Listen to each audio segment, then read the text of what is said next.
a conversation arrived at my door, so to speak. You know, with people talking about this whole thing from Chevy. And this person was talking about the fact that Final Fantasy VII Remake is not a sequel.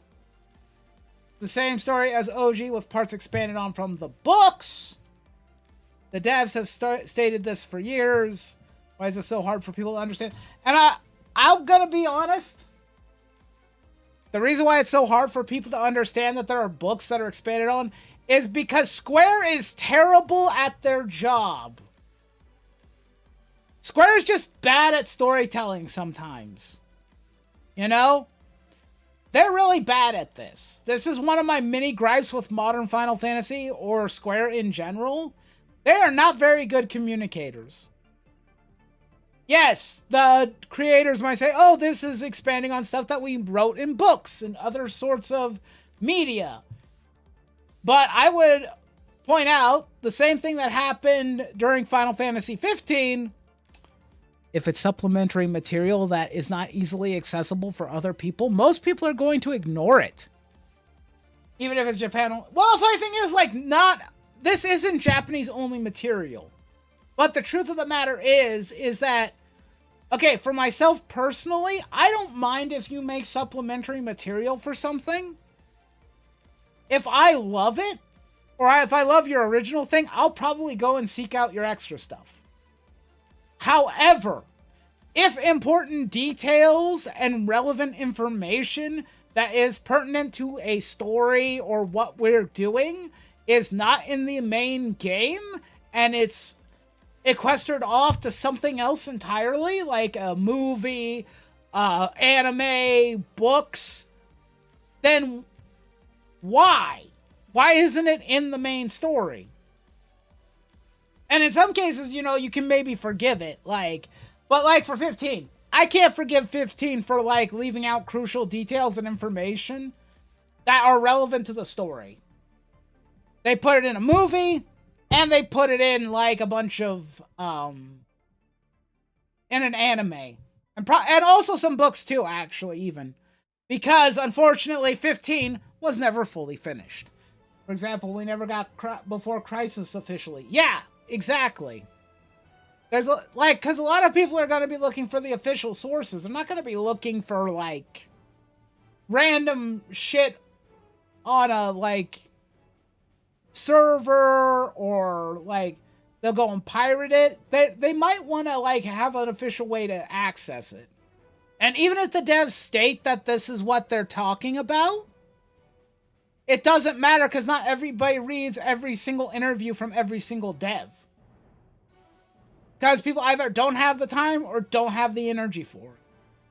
So we have to keep that in mind. That's the reason why so many people probably don't know about the books. They don't know about some of the side content that has existed for years. Some of it they do know about, and others that they don't know about. So that's the reason why. Yeah, all this supplementary material that Square has is irrelevant in most cases, because a lot of people aren't going to go out of their way to look for it. Diehard people will. The diehard fans will, absolutely. They'll eat up anything related to their favorite properties. But the more casual players, or people who maybe are unaware of this type of information, they're not going to know about it. They're going to completely be lost. And if you can't, and my main thing is if you can't tell an entire story in a consistent and concise way in the games that you're publishing, then we have a problem. We have a major problem. I could go and point to other games or other franchises that has big expanding lore and supplementary material, but the main crux of a story, the main focus of the story, or stories that they're telling, are in the main continuity. They're in the main bulk of the story. They're not equestered off on some unknown website page where there's maybe 5 or 6 pages of lore that is very important and pertinent to the story, and then shows up in a game, and then nobody knows what the hell is going on. This is a really bad, at least in my opinion, it's a poor philosophy of how to tell a story. You can make supplementary material, but if you can't, if you're going to make it this whole like Easter egg hunt, basically, where everybody has to look for nooks and crannies or go and explore the depths of everything to figure out what the hell is going on, you've kind of lost the entire point of the story. These 3 books that this person mentions, most of them were not published in 97. They're not from 97.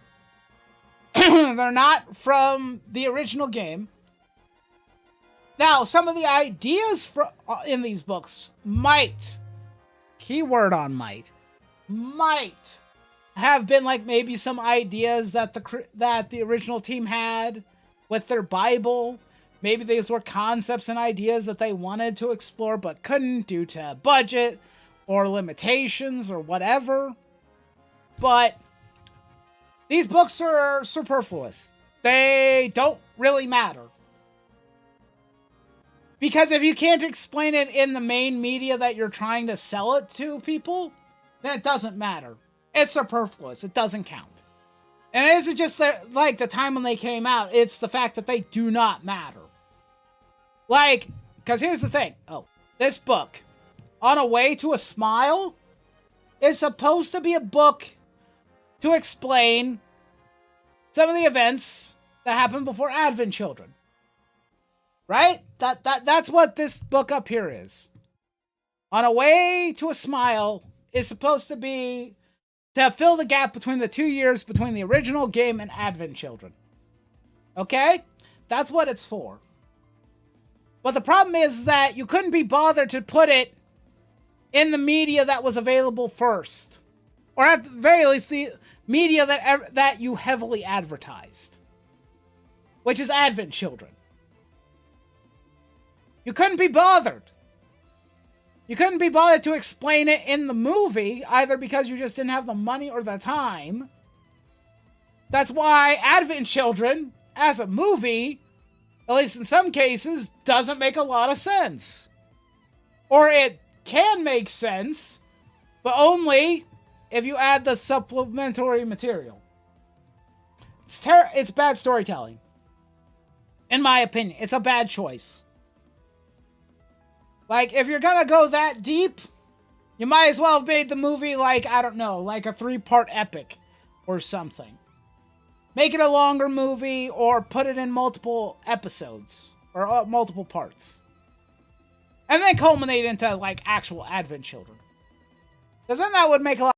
If you guys like this video, please, of course, do not forget to leave me a like. You can shoot me a comment.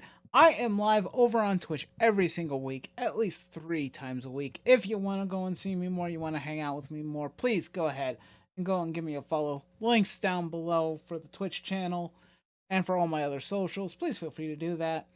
Of course, I hope you all have a wonderful rest of your day. I will see you in the next video. Goodbye.